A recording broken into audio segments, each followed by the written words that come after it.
Hi friends, welcome back to SPK English Academy. If you want to learn English literature with SBK and if you are preparing for NET or KSET English subject, please subscribe to this channel. In this is the third video of romantic is.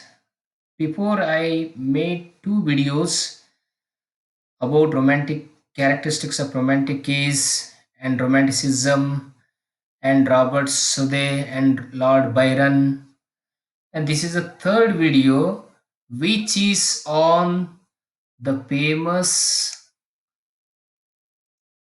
poet of romantic gaze and also critic of that romantic gaze, Percy Bussy Shelley.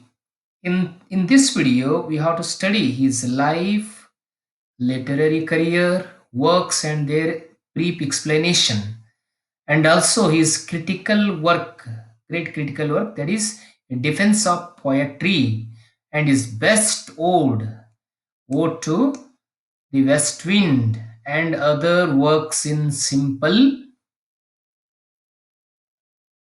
summary.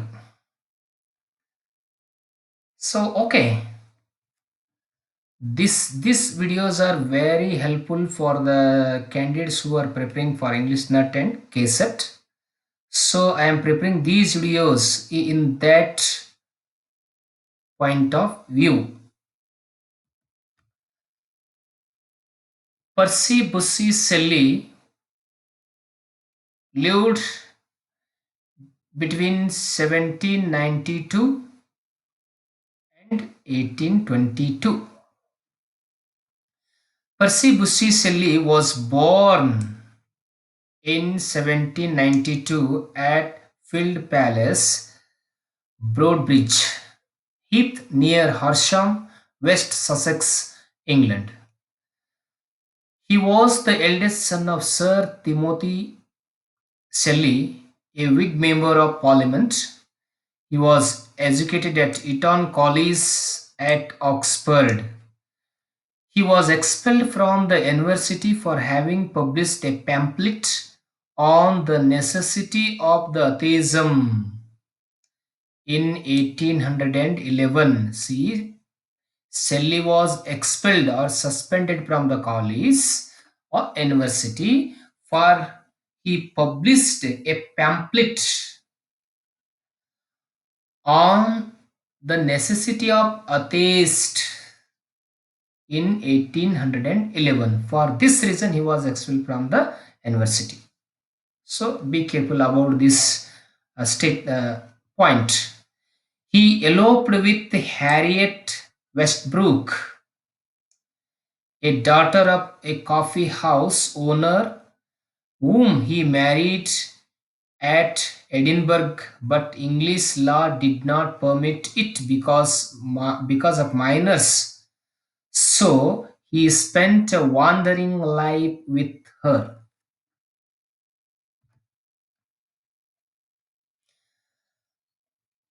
After a love affair with a schoolmistress, he left Harriet and eloped with Mary Godwin, a daughter of the anarchical philosopher, to Switzerland.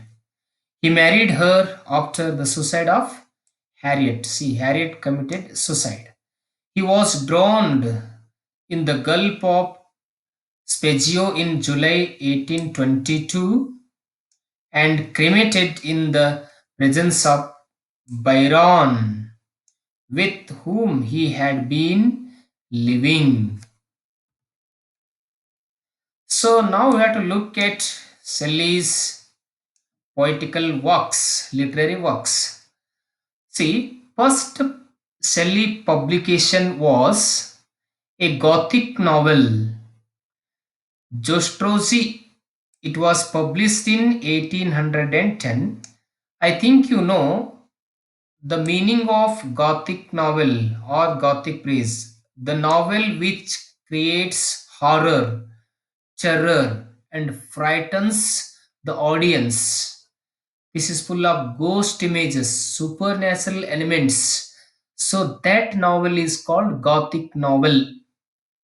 The most important Gothic novel is Mary Shelley's, his wife Mary Shelley's Frankenstein and Castle of Otranto, The Italian. These are important Gothic novels in English literature. See, first major poem of Shelley was Queen Mab, inspired by Elizabethan Kitchener. A proposal putting reforms to the vote through United Kingdom, a pamphlet, Lone and Sitna, and their work, a long narrative poem withdrawn because of its references to incest. Incest means relating to sexual as well as attack on religion. It was reissued, The Revolt of Islam. He wrote preface to his wife's novel. His wife, Mary Shelley's. See, Mary Shelley was Shelley's wife. This Mary Shelley wrote the best Gothic novel, that is Frankenstein. For his wife's Gothic novel Frankenstein, Phoebe Shelley wrote the preface. He wrote a pastoral elegy called Adonis, which was published in 1821.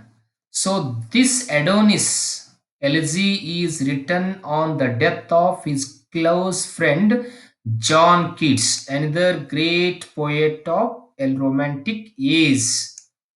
So, this Adonis elegy, Adonis is one of the great elegies of English language. The others are elegy written in a country churchyard by Thomas Gray, Thyrsis by Matthew Arnold, In Memoriam by Lord Tennyson, and another one, Lycidas by John Milton. So these are the five great elegies in English literature. Next, the main important and also great contribution of P.B. Shelley is his critical work, A Defense of Poetry or A Defense of Poesy. See, it is a prose work. A Defense of Poetry, it is a prose work. It was originally written in 1821 in response to Thomas Love. See, Thomas Love Peacock's The Four Ages of Poetry. Remember one second, A Defense of Poesy, Shelley wrote The Defense of Poesy in response to Thomas Love Peacock's Four Ages of Poetry. Shelley distinguished between reason and imagination. He defines reason as logical thought and imagination as perception, arguing that reason respects the differences and imagination the similitude of things. See, poetry is the expression of imagination of the poet. Poets are using their imagination, imagine and express the indestructible order. The poem for him is the very image of life expressed in its eternal truth, the creation of actions according to the unchangeable forms of human nature as existed in the mind of the creator. While poetry is a mirror which makes beautiful that which is distorted.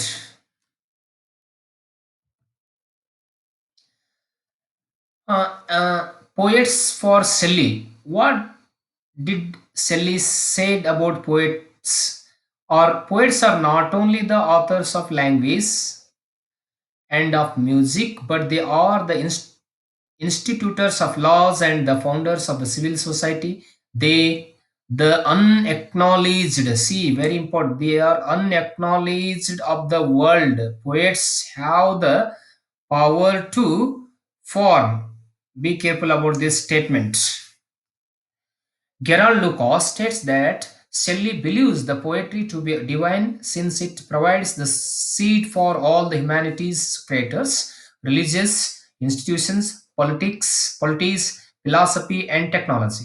Poetry both pleases and instructs. It gives both pleasure and wisdom. Poetry's primary purpose is to be focused on revealing the beauty in the world that is apparently hidden from people. So, next important work is that the great poem.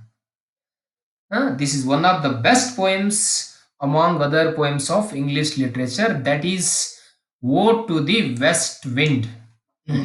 This poem gave a lot of dignity and a place in the history of English literature to P.B. Shelley. So, this poem, it is in the nature, lyric nature. It is sorry, it is nature lyric. It was published in the Prometheus Unbound in 1820. It was written in Tarjarama. So, see, remember this point in many question papers of NET and SET. This question was asked. In which stanza did Shelley write the Ode to the West Wind? That is Tarjarama. Tarjarama.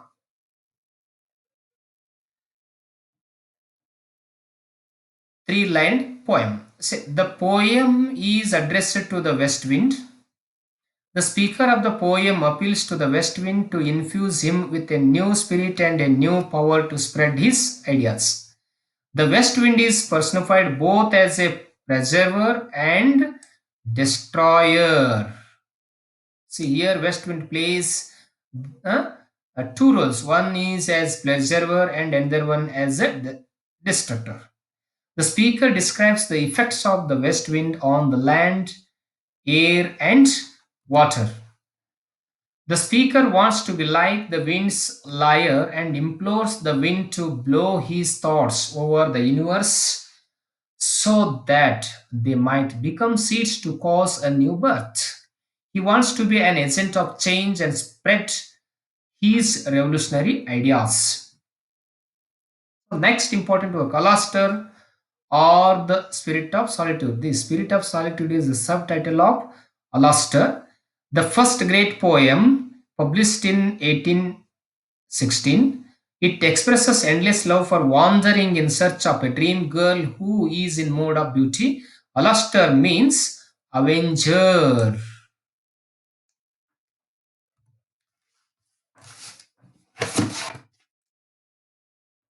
Next important work, The Revolt of Islam. It was written in 12 cantos. 11. Prometheus Unbound. It is a lyrical drama based on Greek mythology. 12. Cloud. Shelley expressed the geographical phenomena in it. It is a nature lyric. 13. To a Skylark. It is a nature lyric. 14. The Witch of Atlas. It is a poem. Hellas. A poem based on Greek mythology. 16. Epipsychidion, a platonic love poem or love poem. 17. The Sensi, a drama, a tragedy. Be careful about this. Sensi is a drama written by P.B. Shelley. It is a tragedy. And 18, very important, one of the great LGs of English literature, that is Adonis. See, it is an LG written on the death of his close friend John Keats. John Keats was contemporary of P.B. Shelley, romantic poet. See, next, Queen Mab, a philosophical poem. To a Night Tonight, it is a lyric. 21, that is the triumph of life. So It is a fragment of the poem. Fragment means incompleted poem. It is a fragment of the last poem. Shelley was written when he died. It is a chaotic allegory, so it is unfinished work by or incompleted work by Shelley because of his death. Ozymandias. Ozymandias is the famous sonnet written by P.B. Shelley. Some of satires of P.B. Shelley are Swellput, The Tyran, The Mosque of Anarchy, Peter Bell the Third. So, and then some lyrical pieces: The Witch of Atlas, The Sensitive Plant, Nature Lyrics, separating here, Ode to the West Wind, The Cloud to a Skylark. See, Ode to the West Wind, The Cloud to the Cloud, sorry, The Cloud to a Skylark. These three are nature lyrics. Lyrical pieces: The Witch of Atlas, The Sensitive Plant. Now I'm ending this class or this video. If you are interested to watch these videos and learn literature, if you think these videos will help to prepare for your examination, subscribe to my channel and share to other of your friends. Like this video. Please spread positive message about this in SBK English Academy. Thank you watching for my video. I'm grateful to all the watchers of my videos. Thank you and all.